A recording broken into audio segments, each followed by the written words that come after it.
The David Pakman Show at davidpakman.com. Welcome to the show. We're giving away the iPad a little bit later. Lewis is very, very excited. He's even dressed up for it. Today? We're doing it? Today's the iPad giveaway. All right. That's not why you're all dressed up? Sure it is, yeah. The bigger the event, the bigger the shirt Lewis wears, I think is the strategy now. This is one of my nicest shirts. And the biggest. I guess, yeah. I was on the Young Turks on Current TV yesterday, and we were talking about is Ron Paul racist? And it's not even really a question we've been talking about on the show because I don't know that anybody really thinks well, some people do think so, but I don't think he's an actual proactively racist guy. Like, he doesn't hold negative opinions of black people simply because they're black. But he seems, the more I look into it, the more comfortable he seems with racist stuff being around his newsletters. Well, he's just so much about giving people the freedom to do whatever they want. That includes being racist. Right. They're doing over-the-top racist things and things that perhaps violate the Civil Rights Act. Yeah, no, it's not like that. I'm not saying what Lewis is saying, because I know the Ron Paul fanatics will go crazy just based on that statement. What I'm saying is, if you have a Dave, newsletter... they go crazy if we talk about him. They go crazy if we don't talk about him. If we don't, it's incredible. If we talk about Ron Paul, we're saying the wrong things, and I get killed in the email. And then if the whole show isn't devoted to Ron Paul, all the email about Ron Paul is, why aren't we talking about him enough? You can't win. No. What I will be doing is not voting for him. That, I think, is the best thing I can do for myself. I don't know about anybody else. All right. Well, I don't vote, so Yeah, exactly. Opening up that can of worms again. Okay, so I was on the Young Turks, and all of this stuff came up. He spoke at the John Birch Society, which is not somebody who's not at all racist would do. You have to be at least somewhat comfortable with racist people around you, even to go there. And like he said, he had a constitutional problem with the John Birch, or rather, he was there speaking about a constitutional issue, putting aside the fact that it's a well-known racist organization. And he was making like $1 million a year over this Ron Paul report. And he says, I just don't know who wrote it, and I certainly didn't authorize it. And that's just what it is.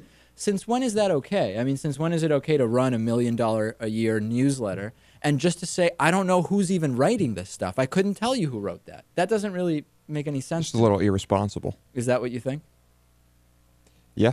Well, then Gloria Borger on CNN asked him about it, and he, I guess, is sick of answering these questions. I would be too if I was constantly having racist product that I once put out and made $1 million a year on brought out by national media. I'd be pretty irritated too. Mm-hmm. But this is what happened, and he clearly did not want to talk about it. Not all the time. Well, on occasion, yes. And did you ever object when you read them? Well, we talked about this twice yesterday at CNN. Why don't you go back and look at what I said yesterday on CNN and what I've said for 20-some years. It's 22 years ago. I didn't write them. I disavow them. That's it. But you made money off of them. I was still practicing medicine. That was probably why I wasn't a very good publisher, because I had to make a living. But there are reports that you made almost $1 million off of them in 1993. I'd like to see that money. So you read them, but you didn't do anything about it at the time. I never read that stuff. I've never read it. I was probably aware of it 10 years after it was written. It took him 10 years just to figure out racist stuff he made $1 million off of was ever written. It took him 10 years. I guess it was 10 years later that people started asking him about it. Yeah, I guess nobody must have been. How did he make $1 million if so few people were reading it that it took 10 years to get back to him? Huh. It's a lot of questions. It's very complicated. And let's keep going with this. Pestered me about this, and CNN does it every single time. So well, when are you going to wear yourself out? When you say it's no, but when are you going to do that? Is it legitimate? I mean, is it a legitimate question to ask that something went out under your name? And when you get the answer, it's legitimate that you sort of take the answers I give. You know what? The answer is, I didn't write them. I didn't read them at the time, and I disavow them. That is the answer.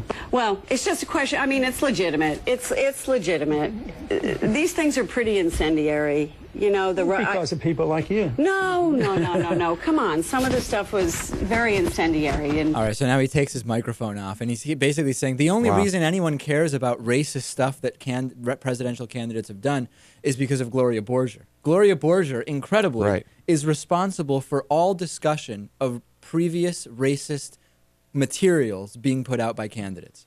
Can you imagine if every time a presidential candidate was confronted with a question that they had to hear over and over and over and over again? Yeah. I mean, this happens to every single one of them. If you can't handle that, I don't think you're cut out to be president.